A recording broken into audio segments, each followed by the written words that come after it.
Hello दोस्तों, Radhe Radhe. I hope कि आप सब अच्छे होंगे और अपने अपने काम में व्यस्त होंगे। तो आप लोगों ने देखा होगा कि आपके गांव में जो आंगनबाड़ी केंद्र होते हैं, जहां पे आप लोगों को राशन मिलता है, बच्चे को टीके लगते हैं, तो वहां पे सब बहन जी सभी बच्चों का वजन करती हैं। तो आप लोगों से कहती रहती हैं कि आप अपने अपने बच्चों को वजन करा लीजिए आके। और वजन करने के बाद आप लोग को बताती भी हैं कि ये बच्चा हरे में आ रहा है कि पीले में आ रहा है कि लाल में आ रहा है। तो कभी कभी आप लोग भी पूछ लिया करो कि हमारा बच्चा किस श्रेणी में आ रहा है।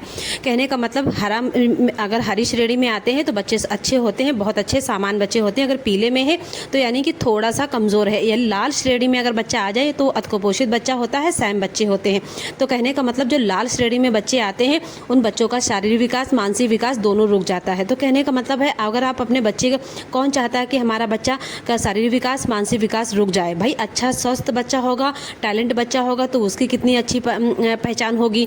तो कहने का मतलब है वहाँ से जो आंगनबाड़ी केंद्र से कमज़ोर बच्चे निकलते हैं, सैम बच्चे निकलते हैं या लाल श्रेणी वाले बच्चे निकलते हैं, उन्हें आंगनबाड़ी के तहत एनआरसी सेंटर भेजा जाता है। एनआरसी सेंटर में आपको लाने ले जाने की गाड़ी मिलेगी।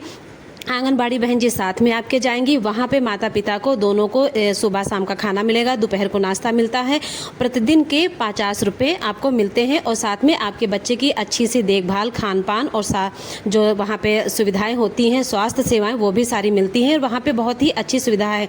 तो कहने का मतलब है बहुत लोग क्या करते हैं कि हम नहीं ले जाएंगे, आंगनबाड़ी बहन जी पीछे पड़ी रहती हैं कि आपका बच्चा कमज़ोर है, एक बार भर्ती करा लीजिए। तो जरूरी नहीं कि आंगनबाड़ी की ही सारी जिम्मेदारी है, माता पिता भी की जिम्मेदारी है। आप अपने अपने बच्चों को भर्ती करें। एक बार नाना मौसी के वहाँ जाते हो तो एक हफ्ता रुक जाते हो, दीदी जीजा के वहाँ जाते हो तो एक हफ्ता रुक जाते हो। तो क्या एनआरसी सेंटर में आपको एक सप्ताह नहीं रुकना है? अपने बच्चे के लिए जरूर जाइए। अगर आपका बच्चा कमज़ोर है तो आंगनबाड़ी बहन जी से मिलिए और एनआरसी सेंटर में बच्चे को अपनी भर्ती कराइए और वहाँ का लाभ भी लीजिए और एक बार चल के दे। अगर आपको ना अच्छा लगे तो 7 दिन का कोर्स होता है, 15 दिन का कोर्स होता है। अगर ना अच्छा लगे तो आप दूसरे दिन वापस आ जाइए, तीसरे दिन आप आ जाइए। वहाँ कोई रोकने का प्रबंध नहीं है कि आपको ज़बरदस्ती रोका जाएगा, आने नहीं दिया जाएगा। तो कहने का मतलब है जैसे हम लोग कहते हैं कि हरा है तो भरा है, पीला है तो ढीला है, लाल है तो बेहाल है। कहने का मतलब समझ जाइए कि अगर बच्चा आपका हरा है तो बहुत ही अच्छा है, भरा है। पीला है तो कहने का मतलब ढीला है, ढीला समझ जाइए कि बार बार गिरेगा, बार बार उठेगा, बार बार गिरेगा, बार बार उठेगा। और अगर लाल है तो बेहाल है। तो बेहाल शब्द तो आप जानते होंगे कि बेबस, परेशान, बेहाल। तो धन्यवाद दोस्तों, आप सभी को एक बार एनआरसी सेंटर जरूर ले जाइए अगर आपके वहाँ कमज़ोर बच्चे हैं, सैम बच्चे हैं।